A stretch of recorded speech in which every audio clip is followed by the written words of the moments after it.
ಇಂದಿನ ತಲವಾಗಿ ಪರಮಾನಂದ ಭಕ್ತಿಯೊಳ್ ಅಜನ ಜ್ಞಾನಿವಿ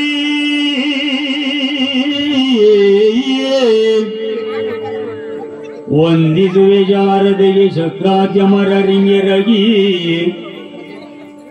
ವಂದಿಸುವೆ ಶಾರದೆಗೆ ಶಕ್ರಾದ್ಯಮರರಿಂಗೆರಗಿ ನಾಂದಿಯೊಳು ವರವ್ಯಾಸ ಮುನಿಪದ ದ್ವಂದ್ವಗಾನತನಯೇ ನಾಂದಿಯೊಳು ವರವ್ಯಾಸ ಮುನಿಪದ ದ್ವಂದ್ವಗಾನತನಯಿ ಕವಿಗಳ ದಂದನೆಯ ಬಲವೊಂದು ಪೇವೆನಿ ವೀರಮಣಿ ಕಾಳಗ ಬ್ರಹ್ಮಗಪಾಲ ಎಂಬಿ ತಾಮ್ರದವ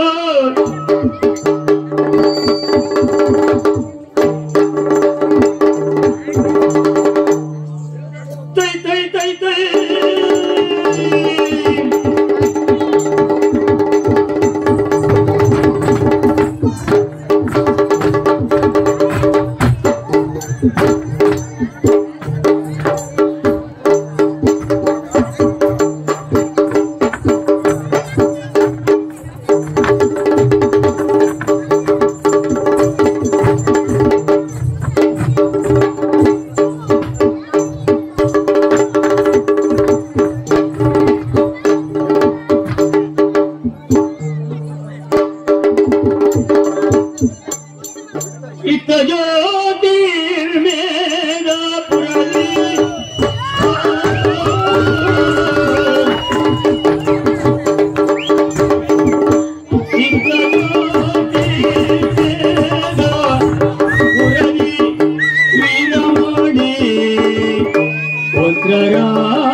ಜ್ಯೋತಿರ್ಮೇಧದ ಅರಸು ವೀರಮಣಿ ಎಂಬುವುದು ನಮ್ಮ ತಂದೆ ನನ್ನಪ್ಪ.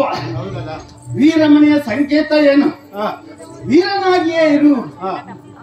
ವೀರಮಣಿ ಅಂದಾಗಲೇ ಅರಿ ವೈರಿಗಳಿಗೂ ಸಹ ಭಯ ಹುಟ್ಟುವಂತಹ ನಾಮದೇಹ ನನ್ನ ಅಪ್ಪನದ್ದು.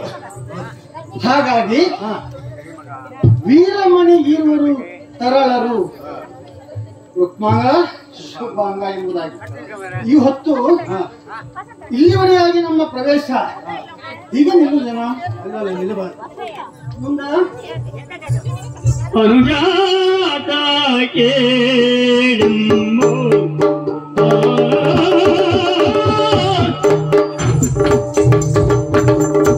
ಅನುಜಾತ ಕೇಳುಮ್ಮು ಅನುಜಾತ ಕೇಳುಮ್ಮು ಉಪವನ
ನೋಡಿದೇನು ಅದೆಷ್ಟೋ ಕಾಲ ಕಳೆದು ಹೋಯಿತು. ಗುರುಮಠದ ವಿದ್ಯಾಭ್ಯಾಸ ಗುರುಕುಲದಲ್ಲಿ ನಾವು ಕಾಲವನ್ನ ಕಳೆದವರಲ್ಲವೇ? ಹೌದು. ಗುರುಮಠದ ವಿದ್ಯಾಭ್ಯಾಸ ಹಾಗೂ ತಂದೆಯೊಡನೆ ಒಡನಾಟ ಹಾಗೂ ರಾಜ್ಯದ ಅನೇಕ ರೀತಿಯ ಸಕಲ ನೋವಿನಿಂದ ಹಾಗೂ ಕೆಲವೊಂದು ಸಂತೋಷದಿಂದಲೂ ಮನವು ತುಂಬಾ ಬೇಸರವಾಗಿದೆ. ಹಾಗಾಗಿ ಮನದ ಬೇಸರವನ್ನ ಎಂದಿಸಿಕೊಳ್ಳುವುದಕ್ಕಾಗಿ ನಾವು ಇವತ್ತು ಉಪನಯನ ಕಡೆ ಹೋಗಬೇಕಿತ್ತು. ಅದೇ ನನಗೊಂದು ಆಸೆ ಆಗಿದೆ ತಮ್ಮ, ಉಪನಯನಕ್ಕೆ ಹೋಗಿ. ಅಲ್ಲ ಅಣ್ಣ, ಇಷ್ಟು ದಿನ ನೀನು ಉಪವನದ ವಿಷಯವನ್ನೇ ಮಾತಾಡದಿರುವಂತ ನೀನು ಇವತ್ತು ಮನಸ್ಸಿಗೆ ಬೇಸರವನ್ನ ಉಂಟಾಗಿದೆ. ಅದಕ್ಕಾಗಿ ಉಪವನವತ್ತ ಹೋಗಿ ಬರೋಣ ಎನ್ನುವುದಾಗಿ ತಮ್ಮ ಹೇಳುತ್ತಿದೆಯಲ್ಲ, ಹಾಗಾದ್ರೆ ತಡಬೇಕೆ? ನನಗೂ ಉಪವನವನ್ನ ನೋಡಬೇಕು. ನಮ್ಮ ತಂದೆಯವರು ನಮಗಾಗಿ ಉಪವನವನ್ನ ನಿರ್ಮಿಸಿದ್ದಾರೆ. ಒಂದು ಕ್ಷಣವಾದರೂ ನಾವು ಅಲ್ಲಿವರೆಗೆ ಹೋಗಿಲ್ಲ. ಈಗಾದರೂ ಇಬ್ಬರೂ ಕೂಡಿ ಸಂತೋಷದಿಂದ ಹೋಗೋಣ. ಆಸೆ ಉಂಟಲ್ಲ? ಆಸೆ ಉಂಟು, ಆಸೆ ಉಂಟಲ್ಲ.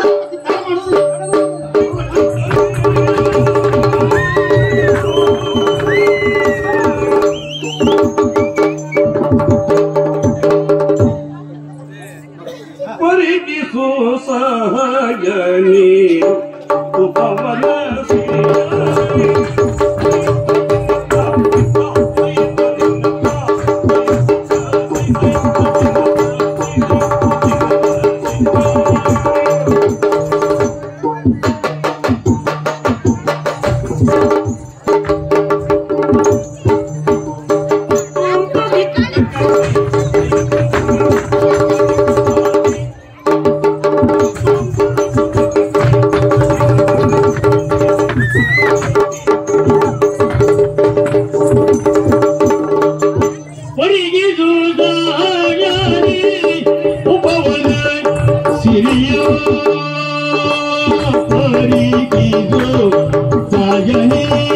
ಉಪವನ ಸಿರಿಯ ಉಪವನ ಸಿರಿಯ ಉಪವನ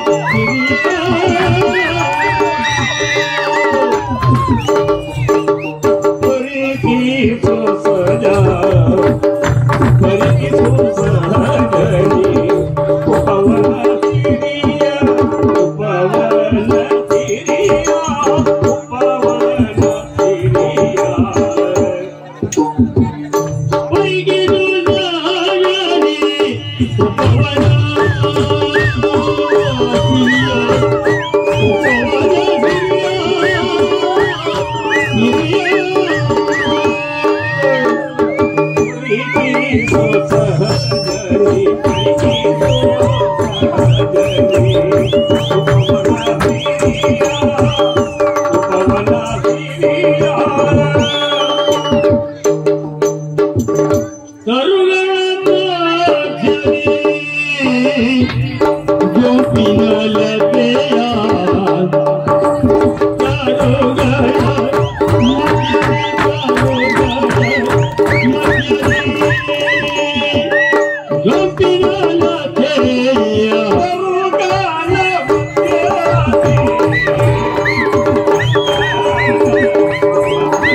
Yo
ಬರಬಾರದು ಎಂಬ ಕಾರಣಕ್ಕಾಗಿ ಎಷ್ಟೋ ದಿವಸ ನಾನು ತಡೆದಿದ್ದೆ. ಆದ್ರೂ ಇಂತಹ ಉತ್ಸಾಹ ಸಿಗ್ತದೆ ಅನ್ನೋದು ಭಾವನೆ ನನಗೆ ಇರಲಿಲ್ಲ ನೋಡ.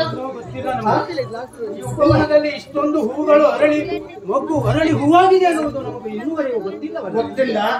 ಆದರೂ ಆಕಸ್ಮಿಕವಾಗಿ ನನ್ನ ಮನಸ್ಸಿನಲ್ಲಿ ಈ ಹೊತ್ತು ಉಪವನಕ್ಕೆ ಬರಬೇಕು ಎನ್ನುವಂತ ಆಸೆ ಹುಟ್ಟಿತಲ್ಲ. ಆಸೆ ಹುಟ್ಟಿದ ಕಾರಣದಿಂದಾಗಿ ನಾವಿರೋ ಉಪವನಕ್ಕೆ ಬಂದದಲ್ಲ. ಉಪವನದ ಅಂದ ಚಂದ ಸೌಂದರ್ಯವನ್ನ ಎಲ್ಲವೂ ಕಂಡೆಯ ನೋಡಿದೀಯಾ? ಆ ಕಡೆಯಲ್ಲಿ ದುಂಬಿ ಒಂದು ಹೂವಿನ ಮಕರಂದ ಹೀರುವ ಚಂದವನ್ನ, ಈ ಕಡೆಯಲ್ಲಿ ತರು ಗದ್ದೆಗಳಂತೆ ಬಳುಕುತ್ತಿಯ ಎಲೆಗಳ ರಾಶಿಯಲ್ಲಿ ಅದೆಂತ ಮಲ್ಲಿಗೆ ಮೊಗ್ಗೆಗಳು. ಹೀಗೆ ಒಂದು ಎರಡು ವಿಸ್ತರಿಸುವುದಕ್ಕೆ ಹೋದರೆ ಅನೇಕ ಇದೆ. ಹಾಗಾಗಿ ತಮ್ಮ ಒಂದು ಕೆಲಸ ಮಾಡೋಣ. ಈಗ ಅಲ್ಲ ಅಣ್ಣ, ಇಲ್ಲೇ ಸಮೀಪದಲ್ಲಿ ಕೊಳ ಇದೆ ಎನ್ನುವುದಾಗಿ ಹೇಳಿದ್ದೆ. ಸ್ವಲ್ಪ ಈಜಾಡಬೇಕು ಎನ್ನುವುದಾಗಿ ಮನಸ್ಸಿನಲ್ಲಿ ಇನ್ನೂ ಆಸೆ ಯಾವುದು? ಪುಣ್ಯಾತ್ಮ ನಿನಗೆ ಈಗಲೂ ಈಜಾಡುವ ಆಸೆ ಅಂತಂದ್ರೆ ಬಹಳ ಸಂತೋಷ ನನಗೆ. ಹೌದಾ? ಸಂದರ್ಭಕ್ಕಾಗಿ ನಾನು ಕಾಯ್ತಾ ಇದ್ದೆ ಅಷ್ಟೇ. ಅದು ನಮಗೆ ಸಿಗುವುದಿಲ್ವಾ? ಇದೇ ಟೈಮ್ ಅಲ್ವಾ? ಇದೇ ಸಂದರ್ಭ.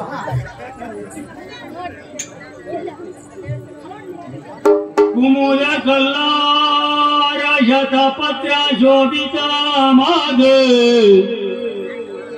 ಕುಮುದ ಕಲ್ಲಾರ ಶತಪತ್ರ ಶೋಭಿತ ಮಾಗ, ಕುಮುದ ಕಲ್ಲಾರ ಶತಪತ್ರ ಶೋಭಿತ ಮಾಗ, ವಿಮಲ ಜಲದಿಂದ ಪೋತಿರ್ಪ ಸರಸಿಯೊಳಿಗ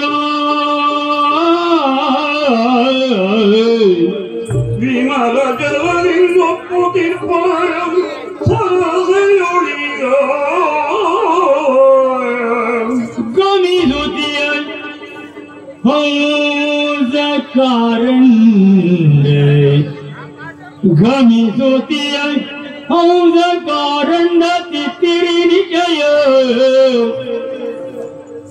ಅಮಮ ವೆನ್ನಯ ಮನವ ಸೆಳೆದ ಪುಲು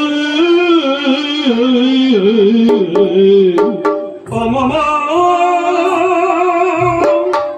ಎನ್ನಯ ಮನವ ಸೆಳೆದ ಪುಲು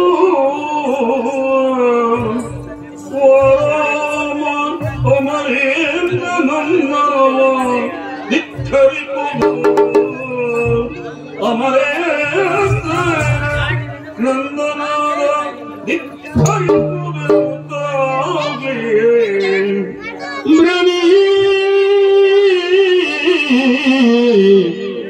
ಭ್ರಮಿದಿರು ಪೋಗದನು ಚರಿಸುತ್ತಿರಲೈ ತರುವ ಹಯವ ಚರಿಸುತ್ತಿರಲೈ ತರುವ ಹಯವ ಕಂಡ ಕ್ಷಣದಿ ಭ್ರಮಿದಿರು ಪೋಗದನು ಚರಿಸುತ್ತಿರಲೈ ತರುವ ಹಯವ ಕಂಡ ಕ್ಷಣದಿ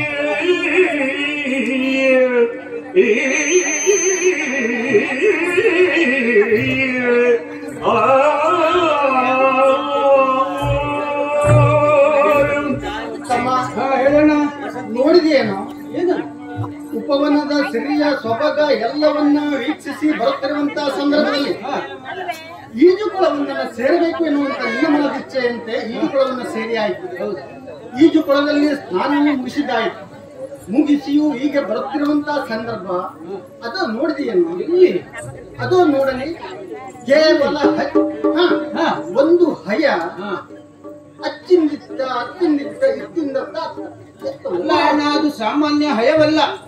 ಸುವರ್ಣದ ಕವಚವನ್ನೇ ಅದರ ಮೈ ಮೇಲೆ ಹೇರಿದಂತೆ ಅನಿಸುತ್ತಿದೆ. ಇದನ್ನ ಪರೀಕ್ಷಿಸುವುದಕ್ಕಾಗಿಯೇ ನಿನ್ನನ್ನು ನಾನು ಕಳಿಸಿಕೊಡುವುದಿಲ್ಲ. ನಾನು ಅಲ್ಲಿಗೆ ಹೋಗಿ ನೋಡಿ ಬರಬೇಕಲ್ಲ. ಅದು ಏನು ಅಶ್ವವೋ ಅಥವಾ ಮನುಷ್ಯರು ಅಥವಾ ಬೇರೆ ಇನ್ಯಾವ ಪ್ರಾಣಿ? ನಮ್ಮ ಅಶ್ವವೇನೂ ಅಲ್ಲ.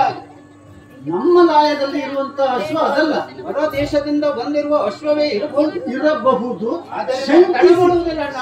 ಶಂಕಿಸಿಕೊಳ್ಳುವುದರಲ್ಲಿ ಅರ್ಥ ಇಲ್ಲ. ಸಾಕ್ಷಾತ್ ಪ್ರತ್ಯಕ್ಷವಾಗಿ ಕಂಡ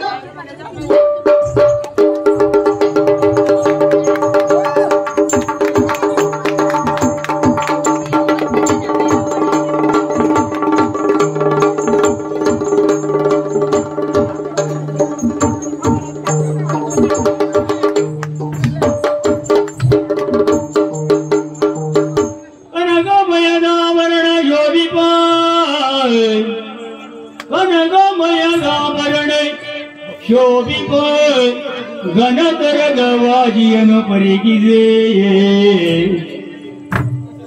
ಪಣೆಯೊಳಗೆ ಬಿಗಿದಿದ್ದ ಲೇಖನವ ಕಾಣುತ್ತಲೇ ಪಣೆಯೊಳಗೆ ಬಿಗಿದಿದ್ದ ಲೇಖನವನು ಕಾಣುತ್ತಲೇ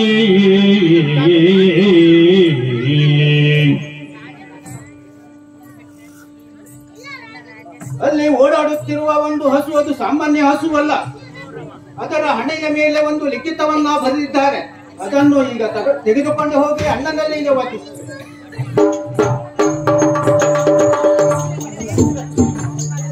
ಇಷ್ಟು ಹೊತ್ತು ಬರೋಣ ಅಂತ ಭವಿಷ್ಯ ಸಿಗಲಿಕ್ಕೆ ಸಮಯ ತಗೊಂಡಿರ್ಬೋದು. ಯಾಕಂದ್ರೆ ಅದು ಪ್ರಾಣಿ ಅಲ್ವಾ, ಮನುಷ್ಯರಾದ್ರೆ ಬಾರ ಅಂತಂದ್ರೆ ಬರಬಹುದು. ಇದು ಪ್ರಾಣಿ ಅಲ್ವಾ, ಅತ್ತಿನಿಂದ ಓಡಾಡ್ತಿರುವಂಗ ಅದು ಹಿಡಿಯುವುದರಲ್ಲೇ ಕೆಲವು ಸಮಯ ಕಳೆದು ಹೋಗಿರ್ಬೋದು. ಅಣ್ಣ, ಆ ಹಸುವನ್ನು ನಾನು ಕ್ಷಣ ಅದರ ಹಣೆಯಲ್ಲಿರುವ ಲೇಖನವನ್ನು ತಂದೆ ಒಪ್ಪಿಸಿದೆ. ಲೇಖನ ಉಂಟ? ಹೌದು. ಏನದು? ಸತೀಶಿ ಸಾಗೇತ ಪುರಪತಿ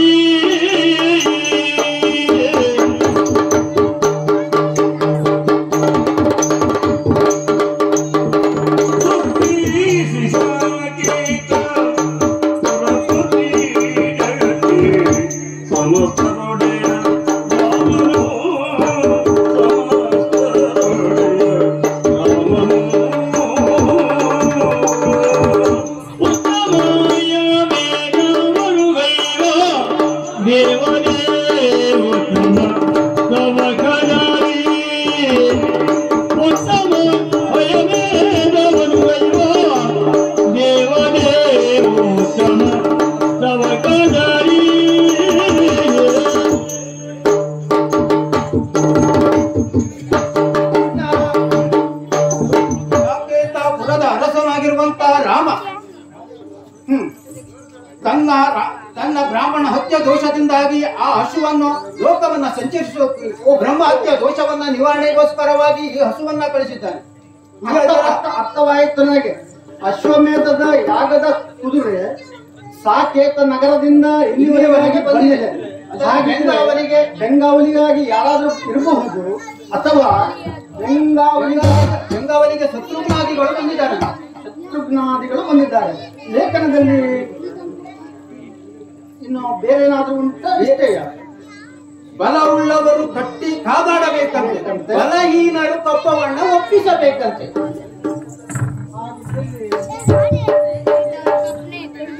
ಏನು ವರದಿಯ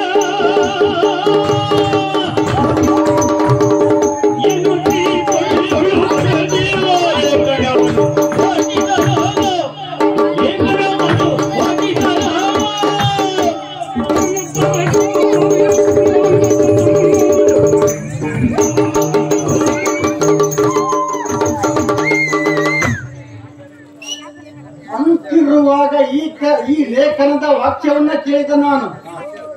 ಸಾಕೇತ ಹೊರವಂತೆ ರಾಮ ಎಂಬುವನಂತೆ ಈ ಅಶ್ವದ ಬೆಂಗಾವಲಿಗಾಗಿ ಶತ್ರುಘ್ನಾದಿಗಳು ಬಂದಿದ್ದಾರಂತೆ.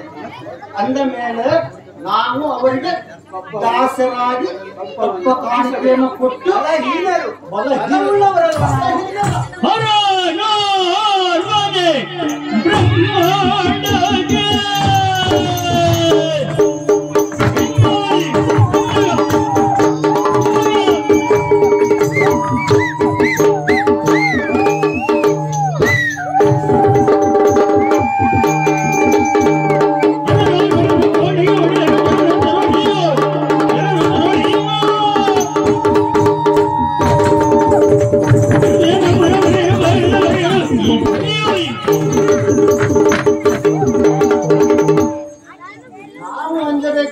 ಅಗತ್ಯ ಇಲ್ಲವೇ ಇಲ್ಲ.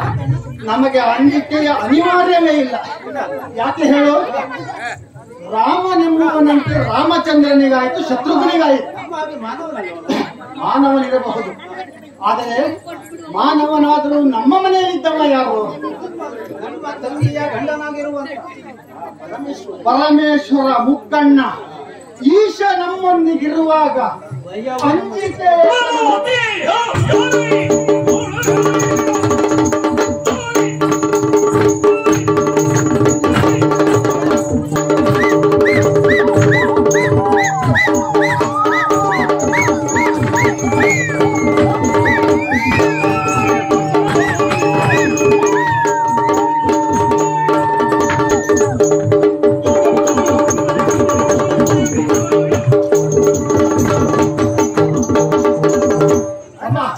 ಬಂದಿರುವಂತಹ ಕುದುರೆಯನ್ನ ಬಂಧಿಸಿದ್ದೇಗೂ ಆಯಿತು. ಇನ್ನು ತಡ ಮಾಡಬಾರದು. ನೇರವಾಗಿ ಈ ವಿಷಯವನ್ನು ಆಳುವುದಕ್ಕಾಗಿ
ಪ್ರಸಿದ್ಧಿಯನ್ನ ಪಡೆದಿರುವಂತಹ ನಾಡು ಜ್ಯೋತಿರ್ಮೇಧ.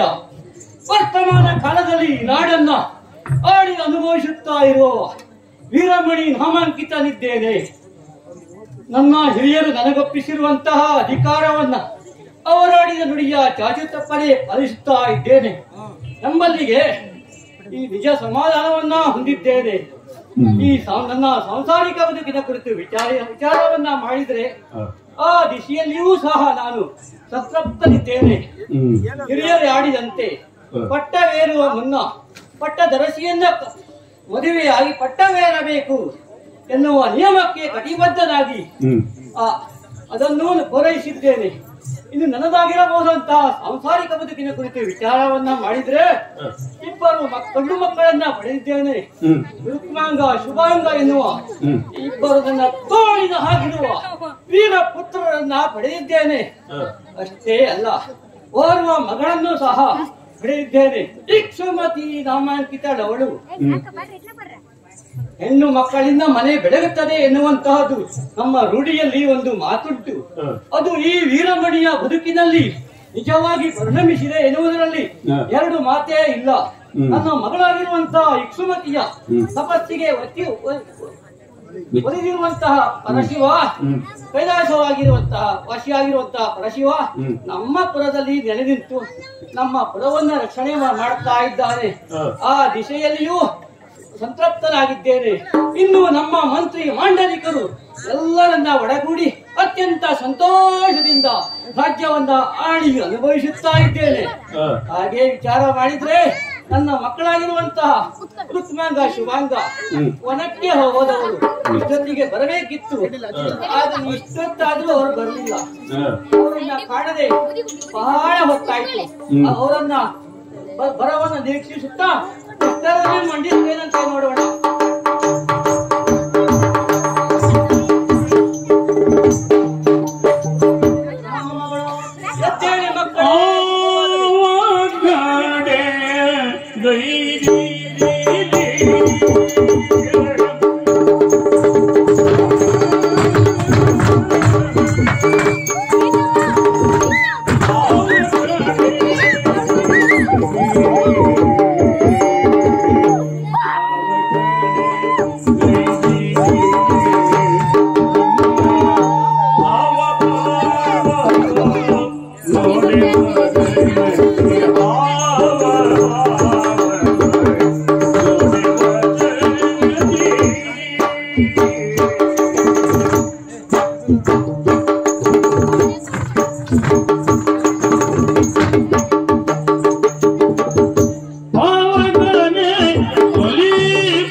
ಶುಭವಾಗಲಿ ಮಕ್ಕಳೇ, ಎದ್ದೇಳಿ.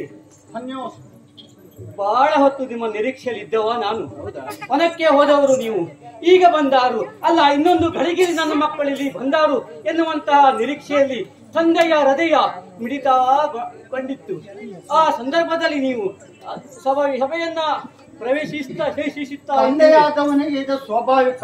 ಮಕ್ಕಳು ಕಣ್ಮರೆಯಾದಾಗ ಮಕ್ಕಳನ್ನ ಧ್ಯಾನಿಸುವುದು ಅಥವಾ ಮಕ್ಕಳನ್ನ ನೋಡುವುದು, ಎಲ್ಲಿ ಹೋದ್ರು ಲೋಕದಲ್ಲಿದ್ದವ ನಾನು ಮಕ್ಕಳೇ. ಅಷ್ಟೊತ್ತಿಗೆ ನೀವು ಆಗಮಿಸಿದ್ರಿ. ದಿನನಿತ್ಯದ ನಿಮ್ಮ ಹಾವಭಾವ ಇದಲ್ಲ. ಯಾಕೆ ಕೇಳಿದ್ರೆ ನಿಮ್ಮನ್ನ ನಾನು ಇವತ್ತು ಕಂಡವನಲ್ಲ. ಬಹಳ ಕಾಲದಿಂದ ನಿಮ್ಮಿಬ್ಬರು ನನ್ನ ಉಭಯ ತೋಳುಗಳಂತೆ ಇದ್ದವರು, ಇಲ್ಲ ನನ್ನ ಎರಡು ನೇತ್ರಗಳಂತೆ ರಂಜಿಸುತ್ತಾ ಇರುವಂತವರು. ಹೆತ್ತವರು ಕಂಡದ್ದನ್ನ ಇನ್ನೊಬ್ಬರು ನೋಡ್ಲಿಕ್ಕೆ ಯಾವತ್ತೂ ಸಾಧ್ಯವೇ ಇಲ್ಲ. ಹೆತ್ತವರಿಗೆ ಎಲ್ಲವನ್ನೂ ಅನುಭವ ಇರ್ತದೆ. ಈಗ ತಂದೆ ತಾಯಿಯಾದವರಿಗೆ ಮಕ್ಕಳು ಯಾವ ಸಮಯದಲ್ಲಿ ಹೇಗಿರ್ತಾರೆ ಹೇಗಿರುವುದಿಲ್ಲ ಎನ್ನುವುದು ಎಂದಿನಂತೆ ಇಂದಲ್ಲ ಇಲ್ಲ. ಆದರೆ ನಿಮ್ಮ ಮುಖ ಬಾಡಿದೆ, ನಿಮ್ಮ ಮುಖದ ಬದಲಾವಣೆಯಾಗಿದೆ. ಮುಖದಲ್ಲಿ ಅನೇಕ ಬದಲಾವಣೆ ಏನೋ ಕಂಡಿರುವಂತಹ ತವಕ ಎಲ್ಲೋ ಏನೋ ಆಶ್ಚರ್ಯ ಸಂಘಟಿತವಾಗಿರುವುದರ ಬಗ್ಗೆ ನಿಮ್ಮ ಮನದಲ್ಲಿ ಮಿಡಿಯುತ್ತಾ ಇದೆ. ಹಾಗಿದ್ರೆ ಮಕ್ಕಳೇ, ಇಲ್ಲಿ ಇಷ್ಟು ಹೊತ್ತು ಎಲ್ಲಿಗೆ ಹೋಗಿದ್ರಿ? ಏನಾಯ್ತು? ನಿಮ್ಮ ಈ ಹಾವಭಾವದ ಬದಲಾವಣೆ ಏನು? ಎಲ್ಲವನ್ನ ಸವಿಸ್ತಾರ ತಂದೆಗೆ ಹೇಳ್ತೀರಾ?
ಕಮಲದಂತೆ ಇರುವ ನಮ್ಮ ಮುಖ ಯಾಕೆ ಕುಂದಿದೆ ಅಥವಾ ಮುಖದಲ್ಲಿ ಬದಲಾವಣೆ ಕಾಣ್ತಾ ಇದೆ ಮಕ್ಕಳೇ?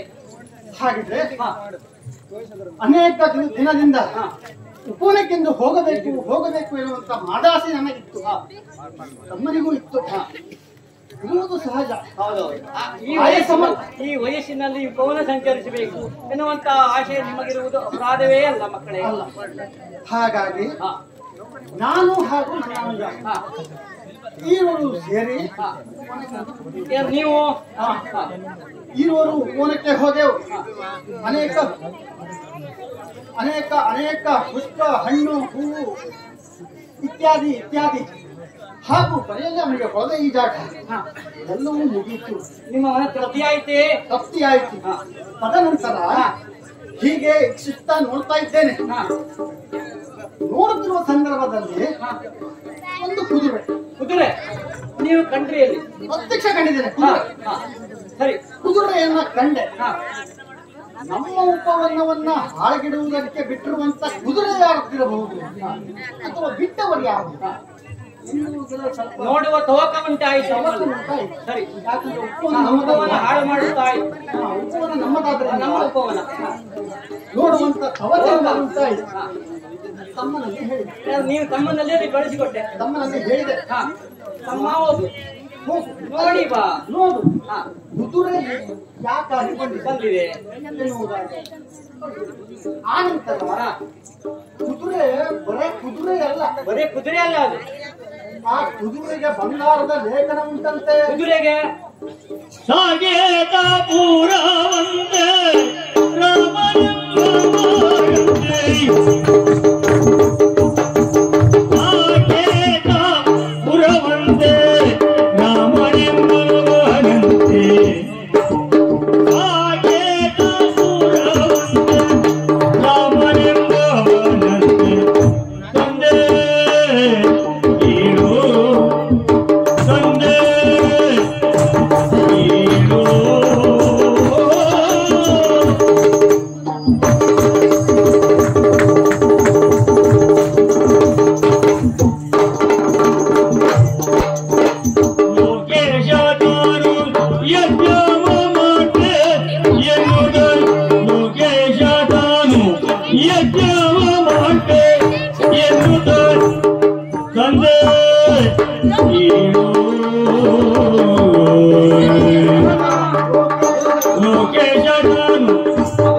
ಪುರವಂತೆ ರಾಮನೆನ್ನುವನಂತೆ.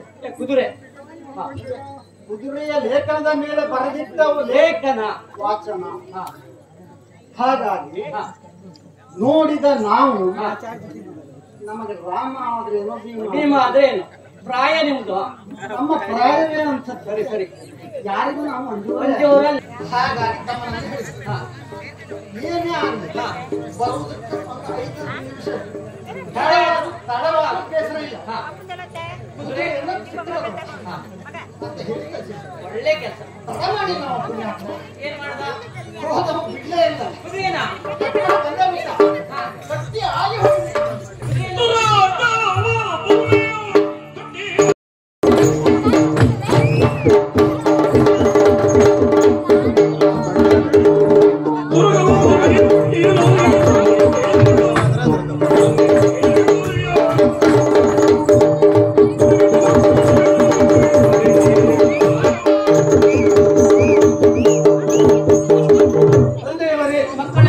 ಕುದುರೆಯನ್ನ ಕಟ್ಟಿಯಾಗಿದೆ. ಏನು ನೀವು? ಹೌದು. ಹಾ. ಈಗ ಕಾದಾಡುವುದು ಮಾತ್ರ ಬಾಕಿ ಇದೆ, ತಡ ಮಾಡುವುದಿಲ್ಲ. ಹಾ. ಅವ ಯಾವ ರಾಮ ಯಾವ ದೇವ ಎನ್ನುವುದನ್ನ ಕ್ಷಣಾರ್ಥದಲ್ಲಿ ನೋಡಲೇಬೇಕು. ಕುದುರೆಯನ್ನ ಬಂಧಿಸಿದ್ದೀರಾ? ಹೌದು ಮಕ್ಕಳೇ. ನಿಮ್ಮ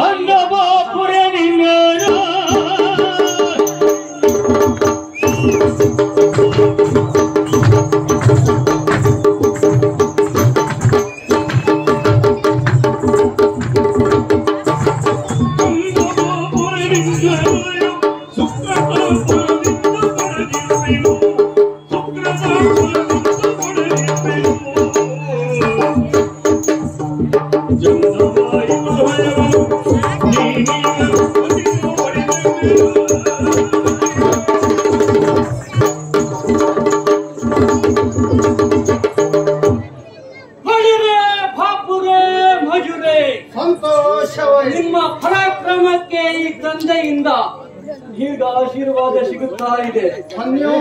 ಹಾ. ಒಳ್ಳೆಯ ಕೆಲಸವನ್ನೇ ಮಾಡಿದ್ದೀರಾ. ನಿಮ್ಮ ಮಕ್ಕಳಲ್ವ? ಸುತರುದಿಸುವುದು ಪೂರ್ವ ಜನ್ಮದ ಪುಣ್ಯದಿ, ತಂದೆ ಮಾಡಿದ ಪುಣ್ಯದಿಂದ ಒಳ್ಳೆಯ ಮಕ್ಕಳು ಹುಟ್ಟಾರಂತೆ. ಆ ವಿಷಯದಲ್ಲಿಯೂ ಈ ವೀರಮಣಿ ಸಂತಪ್ತನಾಗಿದ್ದೇನೆ. ವೀರ ಯೋಧರನ್ನ ನೀವು ಪಡೆದಿದ್ದೀರಿ. ಅಷ್ಟೇ ಅಲ್ಲ ಮಕ್ಕಳೇ, ಹುಲಿಯ ಹೊಟ್ಟೆಯಲ್ಲಿ ಹುಲಿ ಮರಿ ಹುಟ್ಟಬೇಕು, ಅದರ ಹೊರತಾಗಿ ನರಿ ಮರಿ ಎಂದು ಹುಟ್ಟಲಾರದು ಖಂಡಿತ ಸಾಧ್ಯ ಎನ್ನುವ ಕಲ್ಪನೆಯನ್ನ ಹೊಂದಿರುವಂತಹ ನಾನು ಅದನ್ನ ನೀವು ನಿಜವಾಗಿಸಿದ್ದೀರಿ ಮಕ್ಕಳೇ. ನಿಮ್ಮನ್ನ ಪಡೆದಿರುವಂತಹ ನಾನೇ ಧನ್ಯ ಮಕ್ಕಳೇ. ನಿಮ್ಮ ತಂದೆತಾತನ ನನ್ನದು ಸಾರ್ಥಕವಾಯಿತು ಮಕ್ಕಳೇ. ಹಾಗಿದ್ರೆ ಆ ಲೇಖನವನ್ನ ವಾಚಿಸಿರುವಂತಹ ನೀವು ಕುದುರೆಯ ಕಟ್ಟಿದ್ದು ಒಳ್ಳೆಯದಾಯಿತು. ಯಾಕೆಂದ್ರೆ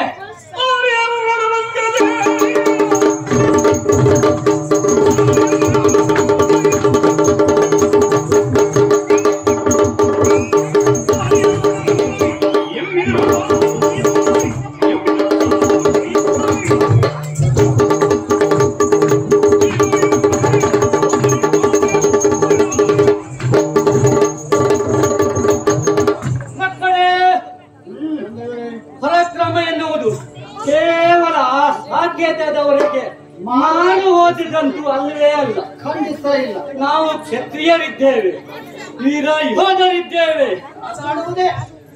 ವೀರರಿಗೆ ವೀರಮಣಿಯಾಗಿ ಶಿವ ಸ್ವಪ್ನಾಗಿರುವಂತ ಈ ತಂದೆ ಇದ್ದಾವಲ್ಲ, ನಾವೇನು ಶೌರ್ಯದಲ್ಲಿ ಇವತ್ತು ಕಡಿಮೆ ಅಂತ ಅಲ್ಲವೇ ಅಲ್ಲ. ಅವಾಗಲೇ ಹೇಳಿದ ನಮ್ಮ ತಮ್ಮ ವೀರಮಣಿ ಅಂತಂದ್ರೆ ವೀರರಿಗೆ ಶಿವ ಸ್ವಪ್ನ ಸಾಂಕೇತಿಕವಾಗಿರುವಂತ ನಮ್ಮ ದೇಹ ನನ್ನ ತಂದೆಯದ್ದು ಎಂಬುದಾಗಿ ಅದಕ್ಕಾಗಿ ಹೇಳ್ತಾ ಇದ್ದೇನೆ. ತಂದೆ ತಡ ಮಾಡುವುದಲ್ಲ. ಯಾಕೆ ಮಕ್ಕಳೇ, ಇಷ್ಟೇ ಅಲ್ಲ, ಯಾಕೆ ನಾವು ನಿಮ್ಮಲ್ಲಿ ಈ ಮಾತನ್ನ ಹೇಳ್ತಾ ಇದ್ದೀನಿ ಅಂತ ಹೇಳಿದ್ರೆ, ಪಾವನಾತ್ಮಕ ವರ್ಗ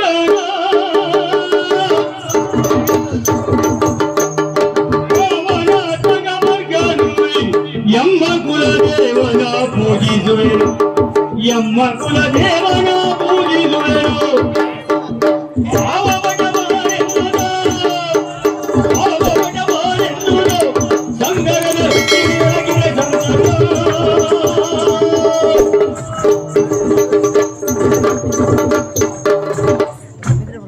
ಮಕ್ಕಳೇ, ಕೇವಲ ನಮ್ಮಲ್ಲಿರುವಂತಹ ಕಿಚ್ಚು ಶೌರ್ಯ ಪರಾಕ್ರಮ ಇದರಿಂದ ನಾವು ನಿಮ್ಮಲ್ಲಿ ಈ ಮಾತನ್ನ ಹೇಳ್ತಾ ಇಲ್ಲ. ಯಾಕೆ ಕೇಳಿದ್ರೆ ಕೈಲಾಸವಾಸಿಯಾಗಿರುವಂತಹ ಪರಶಿವ ನಿಮ್ಮ ಭಾವ, ನನ್ನ ಅಳಿಯ. ನಮ್ಮ ವಾಡಿಕೆಯಲ್ಲಿ ಒಂದು ಮಾತಿದೆ ಮಕ್ಕಳೇ, ಮನೆಯ ಅಳಿಯ. ಹಾಗಿದ್ರೆ ಈ ವೀರಾಮಣಿಯ ಬದುಕಿನಲ್ಲಿ ಹಾಗಿಲ್ಲ. ದೇವನನ್ನೇ ಅಳಿಯನನ್ನಾಗಿ ಪಡೆದಿದ್ದೇನೆ. ಆ ದಿಶೆಯಲ್ಲೂ ನಾವು ಪುಣ್ಯವಂತರಿದ್ದೇವೆ. ಆ ಪವನಾತ್ಮಜ ವರ್ಗನ ಅನುಗ್ರಹ ನಮಗಿರುವಾಗ ನಾವು ರಾಮನಿಗೂ ಅಲ್ಲ ಇನ್ನೊಬ್ಬರಿಗೂ ಹೆದರಬೇಕಾ? ಅವಶ್ಯಕತೆ ಇಲ್ಲ.